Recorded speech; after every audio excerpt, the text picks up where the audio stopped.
Hoy quiero decir que ante el crecimiento de actos violentos, de manifestaciones que desbordan los límites de la convivencia, quiero hacer ese llamamiento a la serenidad, que los ciudadanos no se dejen contaminar de una polarización extrema y que los líderes políticos cumplan con su función y sean capaces de condenar los actos de violencia. Si son contra otro partido, todavía mucho más que si son contra el suyo mismo. Y en este caso, la violencia contra los partidos, la amenaza de ejercer la violencia cercando al Congreso de los Diputados, hay que condenarla sin que haya ningún tipo de duda. Y quien convoca estas manifestaciones tiene que hacerse responsable de las consecuencias. De la misma manera que hay que proteger, defender a la policía, que tiene que actuar en esos casos que son de extrema delicadeza y gravedad, que son muy buenos profesionales, que lo hacen muy bien y que necesitan nuestro respaldo y nuestro respeto. Eso no se consigue solo. Así que condena de la violencia, recuperar la calma y la serenidad de todos los ciudadanos para que no se dejen contaminar por eso y defender a las fuerzas de orden público, que son los que tienen que actuar en estos casos. Yo creo que la causa, además de todo lo que estamos viviendo, viene de un crecimiento permanente de la polarización. No hace poco tiempo, pero curiosamente creo que los ciudadanos han intentado, a través de las últimas votaciones, al menos 2 de cada 3, recuperar un espacio de centralidad que evite la polarización.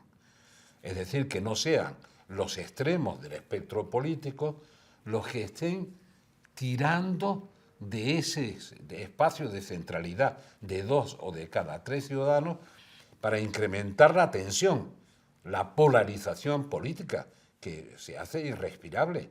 Todo lo que hace el otro parece ilegítimo. Alguno decía, con gracia, uno cree que son dueños de España y otro cree que son dueños de la democracia. Dice, sea cual sea el resultado de la votación, ¿por qué no tienen en cuenta que los españoles han votado hace muy poco tiempo y han dado 2 de cada 3 votos al PP y al PSOE? 2 de cada 3. Por tanto, son responsables de 2 de cada 3 votos. Los 2/3 de la votación. El resto, por un extremo y por otro extremo, parece que son los que dominan o mandan en el espacio de centralidad, descomponiéndolo naturalmente. Por tanto, nosotros tenemos que hacernos responsables de eso en serio, porque la polarización no viene del esfuerzo de los ciudadanos para conseguir un espacio de centralidad en el que se pueda dialogar, en el que se puedan poner de acuerdo para hacer reformas de todo tipo, que no se podrán hacer si no existe esa comunicación y ese reconocimiento del papel de las grandes fuerzas políticas, que eso es exactamente lo que ha sido el 23 de julio pasado.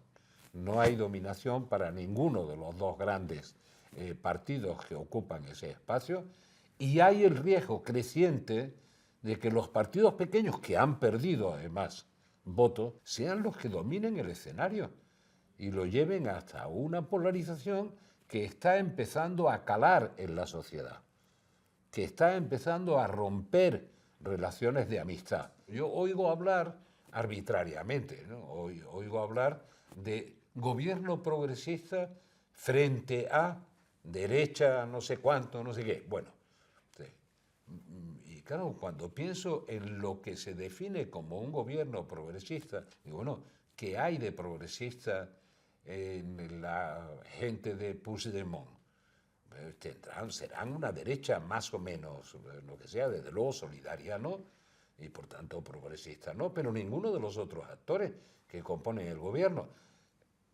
Si son los que están dentro de la coalición, son los que hacen un siglo que nos llevan considerando a los socialdemócratas, a los reformistas, como socialtraidores. De verdad, no hay en España una sola reforma seria, incluyendo las reformas constitucionales que pueden ser necesarias, por ejemplo, del Senado, pero desde luego la reforma fiscal, desde luego el acuerdo para la financiación autonómica y un desde luego larguísimo, ninguna reforma, incluidas las constitucionales, que no exijan el entendimiento y el acuerdo de esas 2 de cada 3 ciudadanos españoles, que son las fuerzas de la centralidad. Todos estos problemas después tienen traducciones muy raras. Yo veo ahora en el debate político que hay una exigencia de reconocimiento de X comunidades autónomas como naciones. Muy bien, si eso se puede plantear, es legítimo que se plantee, pero tan legítimo como eso, y está en la Constitución, es que yo pregunte, ¿usted reconoce a España como nación? Porque está definido en la Constitución como un Estado-nación. Pero si no quieren atender a la Constitución, atiendan a la historia. Desde 1517, el perímetro de lo que actualmente es España como Estado-nación estaba ya definido. Por tanto, es preconstitucional. Pero si usted quiere que yo le reconozca algo, dice España, nación de naciones, me parece bien. Ya se formuló por un socialista en los tiempos de la República y se mantuvo durante el exilio. Pero nación de naciones no quiere decir que las naciones se sobrepongan, estén por encima de la nación española. Entonces el debate siempre se tuerce. Dice, bueno, España plurinacional. ¿Y qué quiere usted decir? España plural y diversa. Para usted plural es diferente de diversa. Porque si plural y diversa es lo mismo, ahórrese la mitad. Pero si plural es pluralismo de ideas y diversidad es diversidad de sentimientos de pertenencia, empezamos a entenderlo. Usted lo que pretende no es que yo reconozca que es una nación, pretende romper la cohesión y la unidad del Estado-Nación España. Vivimos bastantes contradicciones políticas y algunas de ellas preocupantes. Por ejemplo, ahora y en los años anteriores, pero ahora vivimos un gobierno de coalición con añadidos de apoyos parlamentarios, aunque no formen parte del gobierno, en el que el único partido que defiende la Constitución, no solo que la votó, sino que la negoció y la pactó como el espacio de convivencia ordenada, como es natural, entre todos los españoles, es el Partido Socialista. El resto de los socios no creen en la Constitución, no, diría más, están en contra de esta Constitución. A mí no me preocupa porque la Constitución es una Constitución abierta, es una Constitución que no es militante. Pero una cosa es que uno quiera modificar la Constitución y las reglas de juego a lo que tienen derecho, y otra es que se la quieran saltar directamente. Por tanto, el Partido Socialista, en esas coaliciones, y ahora se complicará aún más, está solo para defender la Constitución. Yo defiendo las posiciones del partido, lo cual me lleva a una situación, digamos, como contradictoria. Y si defiendo en temas tan importantes como si hay o no espacio para hacer una amnistía, si uno oye a Puigdemont, pues probablemente sería amnistiar desde 1714 hasta ahora, ¿no? Lo digo de broma, pero es verdad. Pero es como un chicle, ¿no? Yo defiendo las posiciones del partido y las defiendo de verdad. Y me da apuro que los compañeros del partido consideren que yo no apoyo al partido. Apoyar a un partido no es apoyar lo que se decide un día u otro. Ya dije que soy libre porque digo lo que pienso y soy responsable porque pienso lo que digo. Pero estoy dispuesto a decir que los cambios de posición del partido en el tema de la amnistía no se justifican. Así que yo sigo la posición del gobierno. Y la posición del gobierno, por no extenderme demasiado, se expresa muy bien en la explicación que hace el ministro de Justicia cuando se dan los indultos a los que estaban condenados en el proceso. Cuando se dan los indultos, se distingue perfectamente entre indultos, y yo apoyé los indultos porque me parecía que era un buen mecanismo de ejercer el derecho de gracia, el perdón parcial por algunos de los comportamientos, Dice, por tanto los apoyé. Dice, ¿y ahora por qué estás en contra de la amnistía? No, porque una cosa es perdonar lo que se ha hecho, no olvidarlo, y otra cosa es pedir perdón por lo que se ha hecho. Es que a lo que nos están obligados es a pedir perdón. Pero ¿cómo pedir perdón? Sí, sí, no solo se van a borrar los delitos, es que le tenemos que pedir perdón a Puigdemont, a de Guerra, etc. Es más, tenemos que considerar a Puigdemont, digo, como Tarradellas. Es que Tarradellas fue un exiliado. Ese fue un exiliado durante 40 años. Este es un prófugo de la justicia.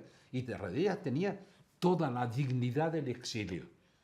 Y ejerció su vuelta con un respeto que no le tienen los suyos. Me parece mal el fondo, la forma de este proceso que llamamos de amnistía. Desde el punto de vista jurídico, sigo la doctrina del partido y del gobierno socialista de que no cabe en la Constitución, aparte de eminentes juristas. Desde el punto de vista político se ha negado una y otra vez. ¿Hasta qué momento se ha negado que pueda haber amnistía y autodeterminación? Hasta el día 24 de julio, incluido el 24 de julio, al día siguiente del resultado electoral. Y a partir de ahí hay una evolución rápida diciendo que la posición esa no era una posición de siempre, que había que cambiar.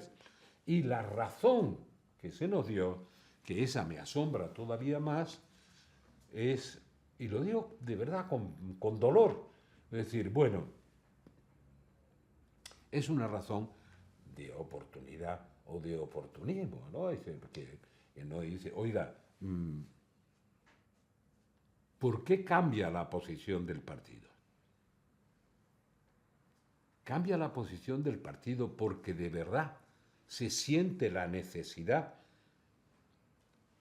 en términos de calmar la vida política, se siente la necesidad de una amnistía hecha de la manera que se está haciendo, cuando los primeros efectos notan que están rompiendo la sociedad. Eso, hacer de la necesidad virtud, que decía el presidente del gobierno, todavía hoy soy capaz de decirle al secretario general del PSOE, pero se lo digo también con respeto, está a tiempo de decir, hasta aquí hemos llegado. Por aquí no paso, porque esto no cabe en la Constitución. Y yo defiendo la Constitución. Pero en fin, esto de hacer de la necesidad virtud, digo, bueno, yo no veo la necesidad, infinitamente menos veo la virtud. Pues si la virtud se la tengo que atribuir entera a Puigdemont, que es el que tira del ronzal para llevarnos a donde no queremos ir. Y como él tira del ronzal, los de Esquerra aumentan la apuesta, porque ahí es donde se dirime el otro pleito.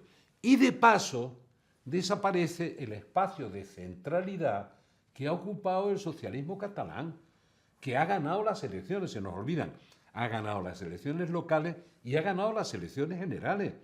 Y han perdido los independentistas.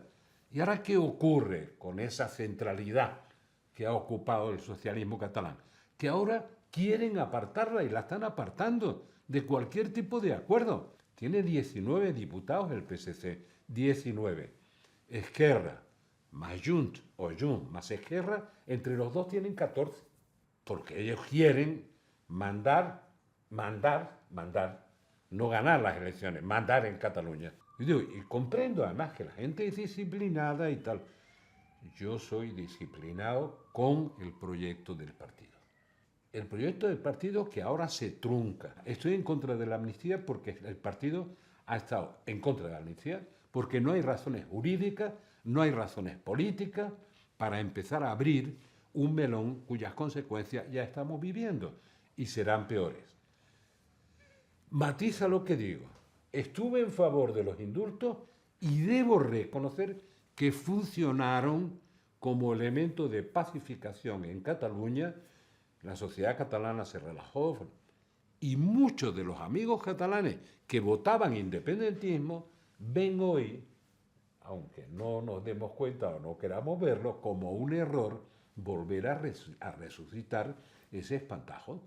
Pero es que ahora son muchos los españoles que se dividen. Yo creo, realmente creo que, en todo caso, políticamente una amnistía que no concite el consenso fundamental de las cámaras, nunca funcionará, deshará la convivencia. Y si se quiere hacer una amnistía, que hagan una consulta con todos los españoles, o un acuerdo, como pasó con los acuerdos de Viernes Santo, que nos ponen además de modelo. Es que los ingleses lo hicieron nada menos que con el User, sí. Estaba de acuerdo la Cámara entera, la Cámara de los Comunes, conservadores y laboristas, de acuerdo por unanimidad, como pasó aquí con la amnistía del 77. Entonces yo le ruego a los trolistas que tenemos, no solo de los troles, sino de hacer trolas, que no confundan a la gente, que le expliquen lo que significa un indulto y una amnistía, lo que significa la independencia del Poder Judicial, que no es el Consejo del Poder Judicial, que caducó, permítanme la frase que se entiende mejor por la gente, hace 5 años. Y caducó porque realmente no les interesó pactar la renovación del Consejo del Poder Judicial. Entonces hay muchos puestos por nombrar. Sí. ¿No es bueno que no se nombren puestos? No, no es bueno. Ahora, el Consejo del Poder Judicial, bueno, es una obligación constitucional y lo vengo reclamando una y otra vez. No es la justicia en sí mismo, es el gobierno de los que hacen justicia. No es la justicia del Tribunal Supremo y lo que hay debajo del Tribunal Supremo. Por tanto, respetemos las instituciones. Esto de dar por hecho lo que va a hacer el Tribunal Constitucional me produce rubor, si no vergüenza. Hablo una y otra vez de que nuestra Constitución es una Constitución no militante. Y uno a veces echa de menos que fuera militante. Es militante la alemana o es militante la norteamericana y tiene unos cuantos años más que la nuestra. ¿Por qué? Porque uno jura respetar y hacer respetar la Constitución y defenderla contra todos sus enemigos, internos e externos. Eso no pasa en nuestra Constitución. Por eso es una Constitución no militante. Por tanto, uno tiene derecho a pensar lo que quiera, a expresarlo. Lo que no tiene derecho de ninguna manera es a romper el ordenamiento jurídico para imponer su voluntad. A eso no tiene derecho nadie, ni de un color ni de otro. Si me da igual, quieren que ponga ejemplo, pondría mucho. Es decir, el que esté en contra de las autonomías puede defender la idea, pero no la puede romper, porque están dentro del marco constitucional y protegidas por la Constitución. Pero hay algunos que tienen derecho a la impunidad porque lo que defienden es romper el Estado de Derecho, romper la Constitución, romper el Estatuto de Autonomía, pero son en defensa de una idea que ellos llaman libertad. Libertad para crearte un espacio de impunidad que el resto de los españoles piensen lo que piensen, no pueden tener porque tienen la obligación de cumplir la ley. Ese espacio de impunidad creará un agujero imposible de parar. Imposible de parar. Pero si amnistían delitos de violencia, ¿cuántos le quedan por delante que amnistiar porque lo hacían por razones políticas? Y todo el mundo me está entendiendo, ¿verdad? Todo el mundo, no hace falta que diga a quién me refiero, pero eso es lo que viene detrás. Y todo eso, de verdad, acaba con nuestra Constitución. Eso dice, esto rompe a España. Yo nunca he sido exagerado. Si hemos vivido siempre peligrosamente en este país, salvo 45 años de convivencia razonable, pacífica, respetuosa con la legalidad, nuestra historia del siglo XIX y del siglo XX ha sido muy tormentosa. Y parece además que cada 40 años tratamos de hacerla más tormentosa. Pero hemos vivido una experiencia de cómo se puede ejercer la libertad, cómo se puede progresar con y por esa convivencia libre y pacífica, y ahora estamos en el riesgo de liquidarla. La propuesta de Esquerra es que el conflicto con Cataluña son dos soberanías en conflicto. No, no, no. Hay un grupo de catalanes, el que sea, con la representación que sea, que considera y se considera en conflicto, y hay otros muchos catalanes, catalanistas, por cierto, y defendiendo la catalanidad como un derecho de pertenencia, no de desigualdad, porque el hecho de disponer de una lengua no desiguala, enriquece. Por tanto, que no están en esa. Pero claro, ¿de qué se deriva de decir es un conflicto de soberanías? Si de verdad se sienten los soberanos y por eso hicieron aquellas leyes de desconexión con la Constitución y con España del 6 y el 7 de septiembre de 2017, que crean un régimen autoritario. Y si no existe ese conflicto de soberanía, mucho menos existe un conflicto internacional. Claro que hace mucho tiempo que lo quieren llevar a ese terreno, pero esto del conflicto de soberanía, internacionalizando una vez más, parte de la malversación viene de esa pasión internacionalizadora. Yo desde ahora digo, no represento nada más que a mí mismo y con la edad que tengo no espero para mí nada del futuro, lo espero para los que me siguen, para mí no. A mí ya no me va a alcanzar el cambio climático en sus peores consecuencias. Que me preocupe por el cambio climático significa que me preocupo por los que vienen detrás, no por mí. Pues lo mismo digo respecto de esto. No aceptaré, sea quien sea, yo como ciudadano, no aceptaré que venga alguien a ser un supuesto mediador o veedor del conflicto que tenemos con los independentistas. De ninguna manera. Y además en eso mantendré una posición tradicional del partido. Una vez más, eso es lo que me duele. Dice, no, si uno puede cambiar de posición, sí. Puede rectificar, sí. Alguna vez he dicho con una crudeza que no merece la seriedad de lo que estamos hablando, que rectificar es de sabios y de necios tener que hacerlo a diario. Por tanto, claro que alguna vez hay que rectificar. Hay que explicar por qué se rectifica. Y hay que explicar cómo se procede, a quién se consulta. Ahora, romper la Constitución por la vía de atrás, como pretenden los socios del gobierno, no. Ahí no me encuentra.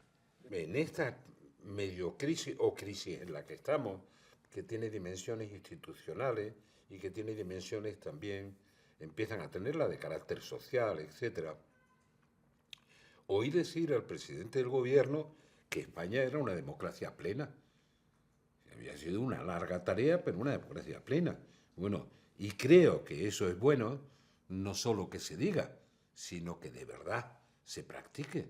Y para eso, hoy más que nunca, hay que decir que cada institución se ocupe de desarrollar su papel y de desarrollarlo en los límites constitucionalmente establecidos, que el Ejecutivo no se meta en el espacio del judicial, ni siquiera el legislativo en el espacio del judicial, y viceversa, que llevamos muchos años en un deslizamiento que he visto, no aquí, de erosión democrática, lo he visto en muchos países de América Latina y más allá. El ejemplo de Trump es uno de los más evidentes para todo el mundo por la notoriedad, que se está erosionando los fundamentos los fundamentos de un sistema democrático y pluralista y de división de poderes. Y este deterioro en la vida esta agitada del día a día que llevamos, en esa vida no se nota el deterioro. Algunas veces lo advierto, y lo advertía porque me llamó la atención hace unos años cómo se hundió un edificio de 20 y tantos pisos en Miami. Y todos los pisos estaban habitados y la gente estaba viviendo felices en sus casas.